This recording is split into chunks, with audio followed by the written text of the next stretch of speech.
What's up, guys? Tyler stopping by. Let's start off with some very exciting news, which is apparently NASA says that they will be having a big announcement coming this next Monday regarding, quote, surprising activity happening on Europa.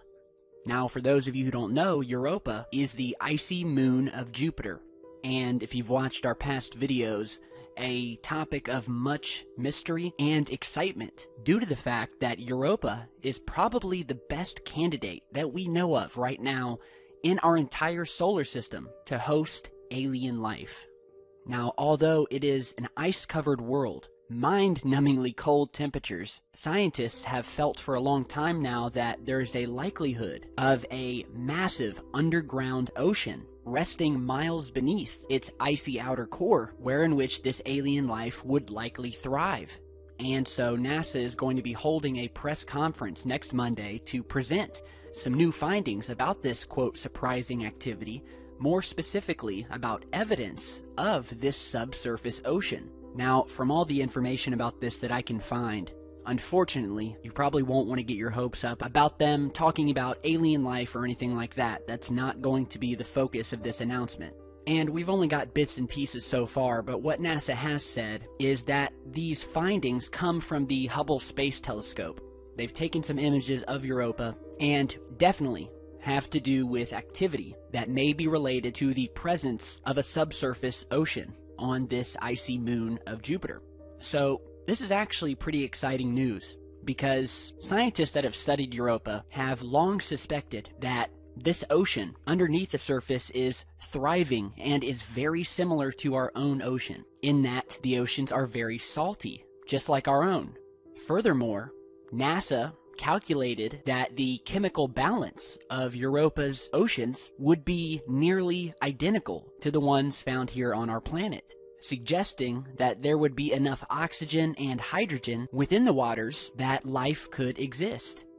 And there have been other pieces of evidence that indicate that this vast ocean exists, such as these huge water vapor plumes that have been seen blasting out of Europa's surface, as you're seeing in these images here.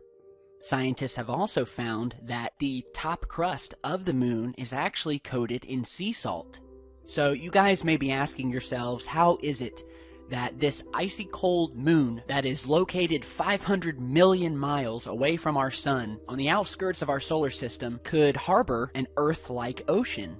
Well, we have an answer for that too. And it's believed that Jupiter has such a strong tidal pull on Europa that it's constantly pulling and stretching and compressing the moon to the point where there's enough energy and heat created that the water underneath continues sloshing around and is warmed up enough to sustain life.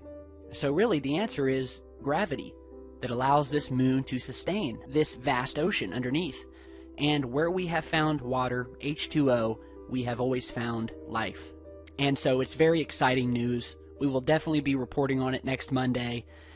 In the past, we've mentioned a really cool film that if you haven't seen yet, be sure to check it out. It's called the Europa Report, and it's a documentary-style movie that follows a crew of astronauts who take a spaceship out and land on the surface of Europa, where they drill down, send a probe down into this ocean underneath, and what they find just may surprise you. So if you haven't checked that film out, definitely do. It's a really great film, really awesome, and it gives you a bit of an idea what Europa will look like when we actually do visit. So we will look out for that announcement. Now, in other news, fellow researchers have discovered what may be a crash site of some sort found in a new Mars.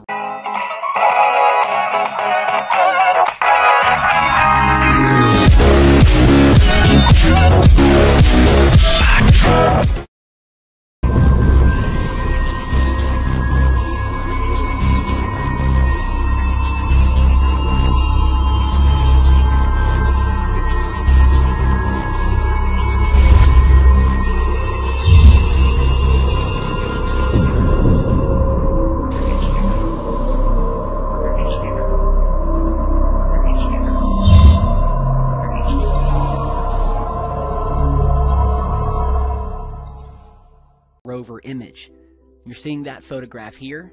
The link to it's down in the video description. We have a typical view of the rocky Martian surface, and there's a couple anomalous things in this photograph. The first being is what looks like an object hovering in the sky in the distance.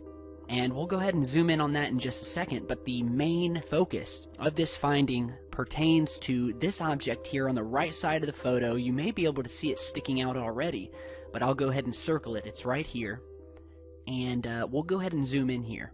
So this is the structure in question, sort of sitting up, towering up high above the Martian surface. It's not laying flat, whatever it is, and it has a very strange structure to it. Some are saying that it has a spaceship-like structure. Could this be a crashed ship? And whatever this object is, it's very large because of the distance of how far away it is from the rover's camera. So this is very large, and it's very strange if it is a rock formation. Very strange, because it looks like a circular object, and then if you look at the back, it has these sort of two prongs that look to be identical. And although this object seems partially buried or partially obstructed by this hill here, you can see what looks like a second prong coming out of the back of it, identical to this one on the top. Here is a zoomed-in, enhanced version, just to give you an idea of what exactly we're talking about here and what the object would look like against the red Martian terrain. Here we have colored the object in a silver color, and what was really mind-blowing about this to me is how closely this object looks to the Baltic Sea anomaly. Now, if you don't know what the Baltic Sea anomaly is, here's a photograph of it right here. And what it is a 60-meter in diameter circular formation, craft, object on the floor of the northern Baltic Sea that was discovered by the Ocean X diving team back in June 2011. And you can see, looking at the back of this thing, it has these similar sort of fork or prong-like structures coming out of the back of it. And this anomalous structure at the bottom of the sea has been known to cause electronics to short out when they got too close to it. And to this day, it's still sitting down there, and scientists or geologists, they cannot account for its existence, where it came from, or how it got there. What we do know is that it looks like a big damn alien spaceship that is sitting at the bottom of this ocean here. But again, look at the similarities between that and this object captured on Mars. And let me know whether you guys think it's just a rock formation or if there's something to this. I mean, this thing is definitely, it looks like it's sitting on its side, whatever it is, and it has a structure to it. Now, real quick, let's go ahead and move over to this object seen in the sky. We'll go ahead and zoom in here. And yet again, it's another faint object. We've talked about these things many times. You see them in a lot of these rover images. Things are flying over the surface of Mars, I'm telling you guys. And just to add to that statement, I would like to read a quote to you guys by Major General Albert Stubblebine, who is a retired United States Major General, who was not only the commanding general of the U.S. Army Intelligence and Security Command, but was one of America's most distinguished soldiers and chief of U.S. Army Intelligence, with over 16,000 soldiers under his command. He was also a major proponent of what was called psychic warfare, and was a key player in the Stargate project, which was a remote viewing program, wherein which individuals would use an ability to describe remote geographical locations up to several 100,000 miles away without actually leaving their seat. So what did General Stubblebine have to say about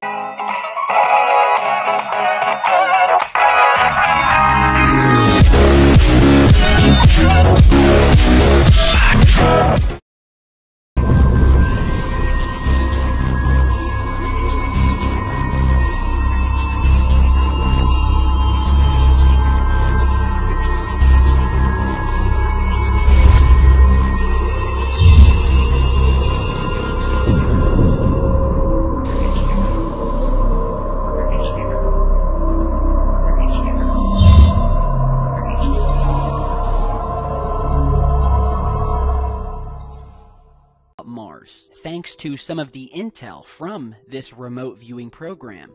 I think you'll find this interesting. He said, and I quote, "There are structures on the surface of Mars.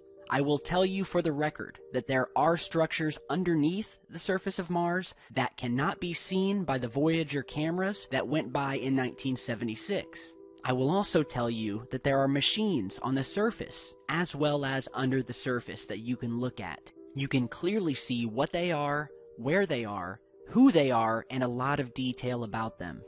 This comes from a major general of the Army, a respected military man who knows what he's talking about. So if you're skeptic, especially about these findings in these rover images, all I ask is for you to keep an open mind and do some more research in your spare time into people like this major general and others who have offered evidence to the contrary. So here is an amazing and bizarre new video of what are called sprites. And this is actually a huge sprite happening over the Caribbean. This was captured by a Mr. Frankie Lucena of Cabo Royo, Puerto Rico. And he was filming the night sky, and he was filming a virtually cloudless sky over the Caribbean Sea when he caught, just for a split second, this mysterious phenomenon of what is called sprites appearing for a split second, a millisecond actually. Now, for those of you who don't know, sprites are one of the most elusive of all atmospheric phenomena, and we still don't really know much about them. But according to mainstream scientists, sprites are transient luminous events that are basically these sort of very strange, almost upside-down looking lightning that appear really, really high in our atmosphere and supposedly only occur above thunderstorm clouds. Here you're seeing another video of one of these so-called sprites that were captured by some very high-altitude cameras, about 8 miles high into the atmosphere. And if you'll notice in this particular video, we see what looks like a saucer-shaped object sitting above this sprite. Just as it appears, it almost looks as if you see this flash of lightning come down out of this circular, saucer-looking object, which then disappears along with the lightning.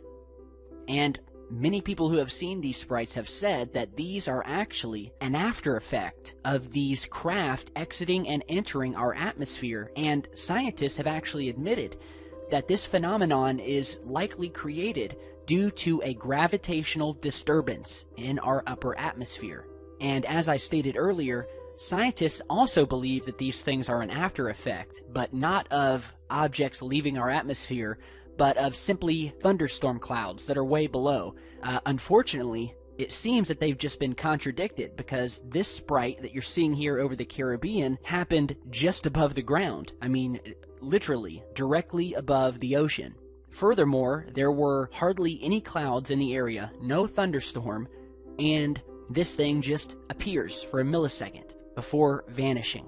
Here is the still image of it, and it's just very, very strange. I mean, you guys look at this, and it's just so different from the lightning we're used to seeing, and the fact that this occurred nowhere near a thunderstorm completely contradicts what scientists have told us about these sprites. Many people believe that there is a cover-up about where these things truly come from, but I will leave it at that. I wanted to show you guys this new footage, and big thanks for capturing this amazing footage.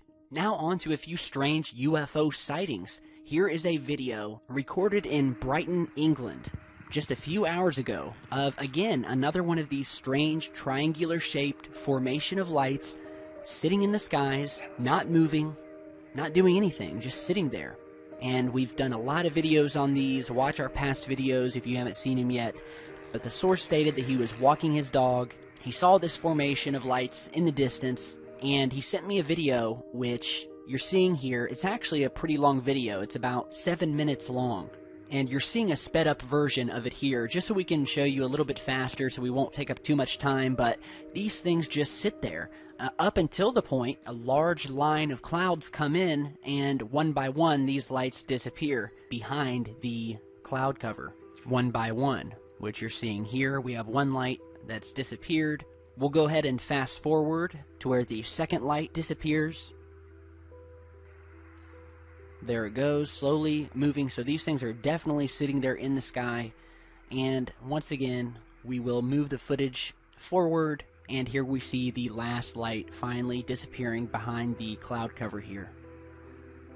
So, I don't know, guys. I told you we are going to continue seeing these things, and sure enough, we are. I mean, and I've probably got about 10 more emails featuring other footage from all over the world showing these things, and it's just very strange. We are seeing these formations. It almost feels like an invasion. At this point, invasion of the light formations, but still an invasion of these things. We're seeing them everywhere. So anyone over Brighton, England, see these things, shoot me an email, and we'll try to get to the bottom of it. So big thanks to Mr. Trevino for sending that over. Here's a strange sighting that was recently captured in Belgium. So check this out.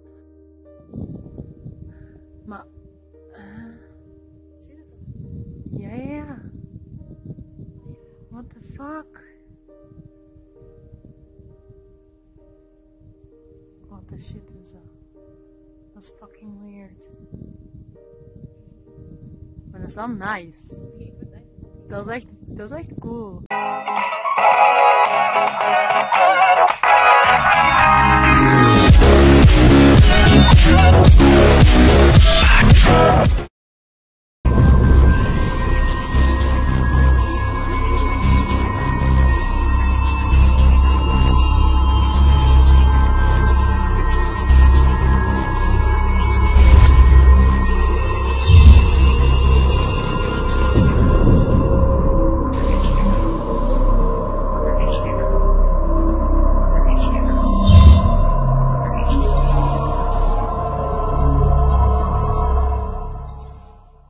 Kijk, daar in elkaar, dan weer uit elkaar, in elkaar.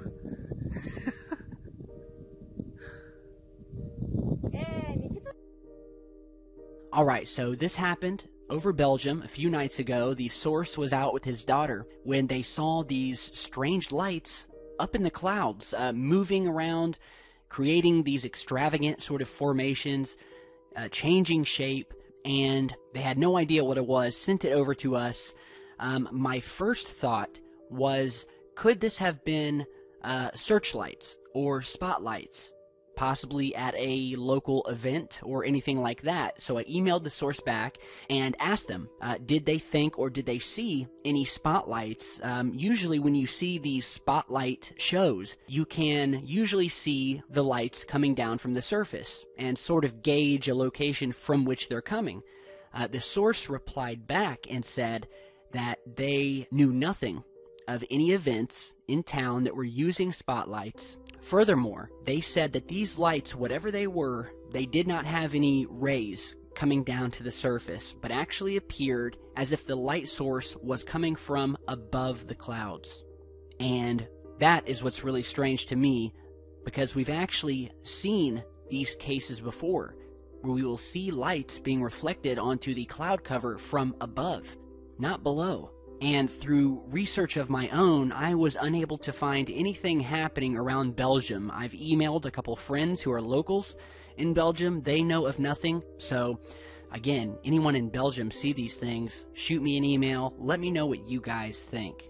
Now, lastly, before we end today's video, I'd like to show you guys a new piece of artwork that may give us some insight as to whether there was a belief in UFOs hundreds of years ago. And that comes from a new book cover that you're seeing here that was recently discovered that contains what looks like a large flying saucer coming out of the clouds on the cover here. And this is an 18th century book, illustrated some 300 years ago in 1716, which again appears to show a large flying saucer flying out of the clouds, surrounded by lightning bolts coming out of the back of it, flying over these choppy waters below.